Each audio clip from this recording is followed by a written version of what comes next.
हाँ जी दोस्तों, the factory में आपका स्वागत है। मैं हूं एकता अरोड़ा। तो आज हम ले चलते हैं आपको देश व दुनिया की खबरों में सच से रूबरू कराते हैं। आखिर डेरा का क्या सच है। डेरा के जो अनुयायी हैं आज भी डेरा में आते हैं जब सब कुछ टूट चुका है, सब कुछ छूट चुका है। मिलते हैं यहाँ पे, बहुत सारी महिलाएं भी पहुँची हुई हैं। आपका मैडम नाम क्या है? आदेश। आप कब से आप डेरा में आ रहे हो? रेगुलर डेरा में आ रहे हो? जो रेगुलर डेरा की एक्टिविटीज़ है वो कब से आप पार्टिसिपेट कर रहे हो? हमें तो बहुत साल हो गए, बहुत साल हो गए। तो बहुत साल हुए, तो आपने कभी कुछ गलत होते हुए देखा डेरा में? नहीं जी, ऐसा कुछ नहीं है, बिल्कुल भी। ऐसा तो कहीं होना ही मुश्किल है, जैसा यहाँ पे बढ़िया काम है।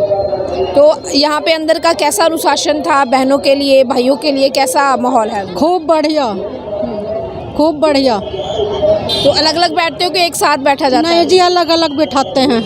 तो आगे भी आप ऐसे ही मानोगे गुरुजी को? हाँ जी, हम तो ऐसे मानेंगे, ऐसे मान रखे यार। सरकार से क्या मांग करना चाहोगे आप? सरकार जी से यही चाहेंगे कि हमें तो सिर्फ हमारे गुरुजी चाहिए, उन्हें ना चाहे और साथ संगत को भी। तो आप जो लाखों की तादाद में आज आए हो, तो क्या मानवता भलाई के कौन से काम करते हो आप लोग? हम जी मानवता भलाई के करेंगे अपने, कहीं जैसे दीन दुखियों की सेवा करना और परमार्थ करना, ऐसा यही हमारे गुरुजी सिखाते हैं हमें।